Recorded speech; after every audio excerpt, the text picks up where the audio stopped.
were made from someone else's ashes. Once in a quiet village nestled between high mountains and whispering forests, there lived a young girl named Liora.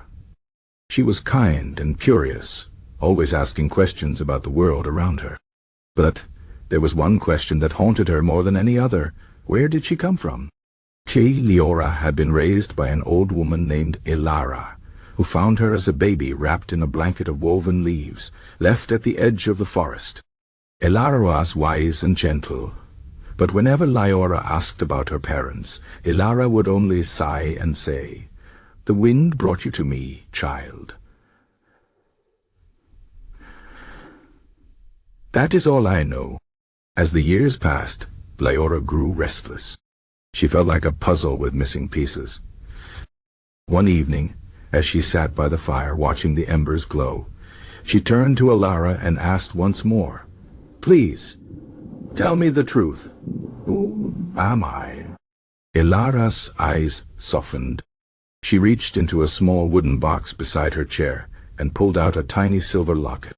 "I was hoping you would be older before I gave you this," she said. "But perhaps it is time."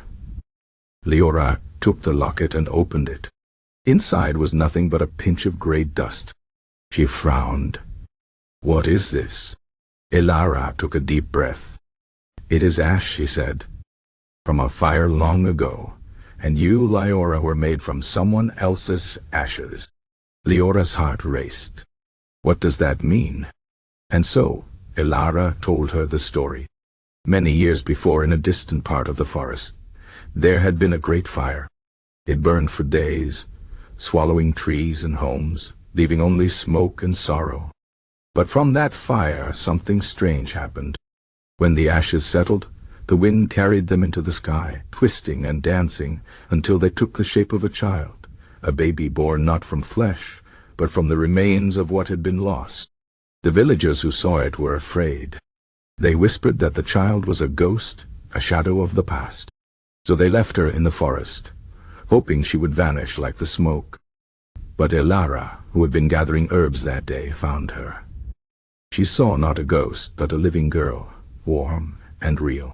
She took her home and named her Liora, which meant light after darkness.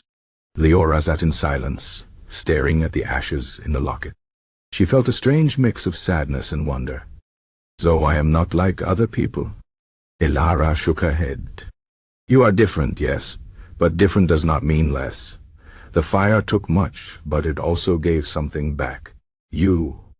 And in you the past lives on. Not as sorrow, but as hope." That night, Liora dreamed of the fire.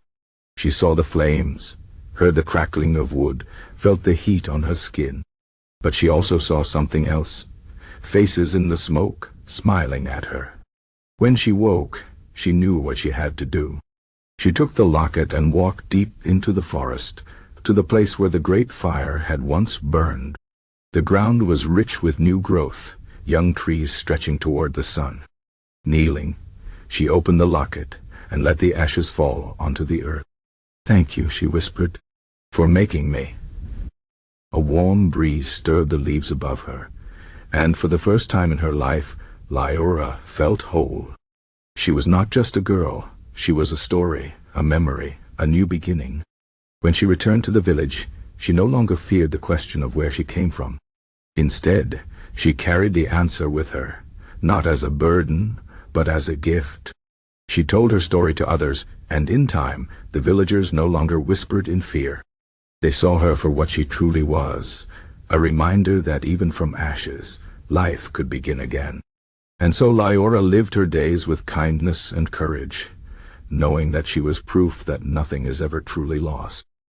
The past may fade, but it never disappears. It lives on in the wind, in the earth, and in the hearts of those who remember. And if you ever walk through that forest, you might still hear the trees whispering her name. Liora, the light after darkness, the child made from someone else's ashes. The end.